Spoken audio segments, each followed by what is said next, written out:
Hello, my name is Tyron Trice, and this is my historical presentation. My historical presentation is over W.E.B. Du Bois, and the way I'm going to do this, I'm going to talk about some of his childhood and early life experiences, and then I'm going to talk about his major career accomplishments. Lastly, I'm going to touch on why I chose him and what I think about some of those major career accomplishments. So I hope you like it, and here it goes. William Edward William Edward Beauregard Du Bois was born on February 23rd, 1868 in Great Burlington, Massachusetts, to the parents of Alfred and Mary Du Bois. He was a mixed race child and he identified himself as mulatto. The term mulatto meaning that one of his parents was white and the other parent was black. I believe that he chose to identify as mulatto to because I believe back in that, as it is in today's society, that if you have any part of, if you can't be mixed race, you either, if you have black and you at all, you're considered black, and you're not considered, whatever, you're not considered mixed race, you're just considered black. So I think he chose to use the term mulatto to better incorporate his black and white heritage. Moving on, W.E.D. Du Bois' mother was a domestic worker and his father was a barber. His father left when he was only 2 years old, and I think this is actually not true, or it's not that's not necessarily not true, but it's actually rumored that his father left was because he was a white man with a in a black family, and that was looked down upon around that time. So that's just a rumor. I don't know if that's not really set in stone. I just wanted to mention that he received the encouragement. He received encouragement from his local high school from the teachers, and this was an accomplishment. This is considered an accomplishment because he was one of the only black students, and this was during a time where black students wasn't really given credit for any of their work or like their ability, and he was received compliments for his writing ability in high school. His mother did die at the age of 16 in 1884. And at this time, this was after his mother's death. He was actually broke, so to make money, he worked as a timekeeper in a local mill. Amazingly, the same year he managed to graduate high school be the first African American to graduate his specific high school in Great Burlington. Growing up in Burlington, where there wasn't that many black people compared to the white residents, that meant that Du Bois had little exposure to African American culture and the type of injustices that they face. This changed when he attended college in Nashville, Tennessee.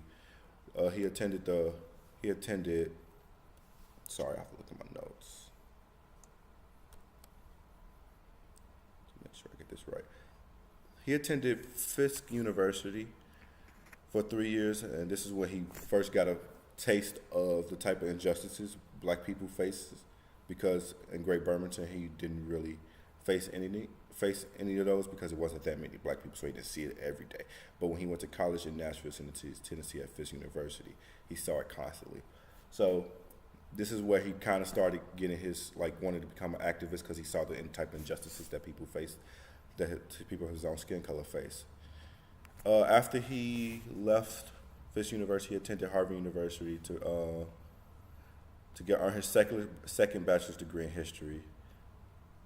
As he was actually poor around that time, so the way he paid for it was through summer jobs and borrowing funds from his friends and family.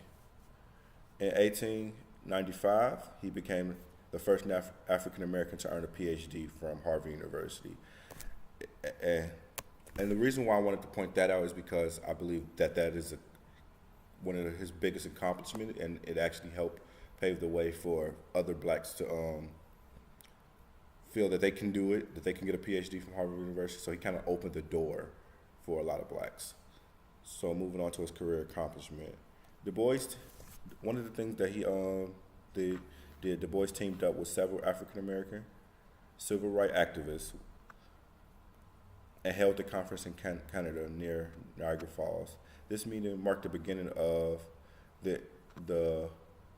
I'm butcher this word, Niagara movement in 1906. Du Bois became important while he was the leader of the Niagara movement, a group of African American activists who wanted equal rights for blacks.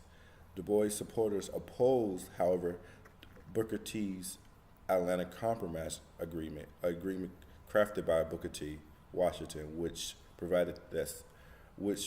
said that Southern blacks would work and submit to the white political rule, while in return Southern whites guaranteed that blacks would receive basic education and economic opportunities. Du Bois opposed this because he felt that everybody should have full equal civil rights, and he wanted full and not just basic. On a basic level, he wanted full rights for everyone. So he also wanted increased black representation in the political view. So he wanted more political black people in the government systems to help advocate for the black community, which was believed to be brought by. I didn't mean that. I didn't know where I was going with that. He attended the National Negro Conference in New York in May 1909, which followed after that conference. Created the National Negro Committee was created.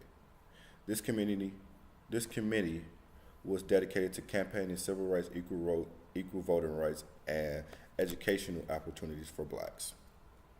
In 1910, Du Bois founded the National Association for the Advancement of Colored People, which is basically, as we know today, the NAACP.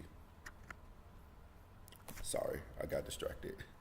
Du Bois took the position for the director of publicity at the NAACP. In this position, he added many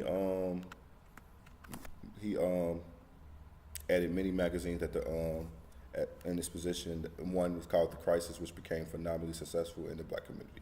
The Crisis was basically a magazine that talked about many injustice and tried to many injustice that happened in the black community, and tried to uplift the black community to let them know that they can advocate for them, and let them know they can have basic rights, and they deserve basic rights, and they deserve the right to education and other things like that. He also used his writing ability to even help women get their rights, like their voting rights and their basic civil rights. So it wasn't always just black people that he advocated for. He also advocated for women, and I wanted to point that out.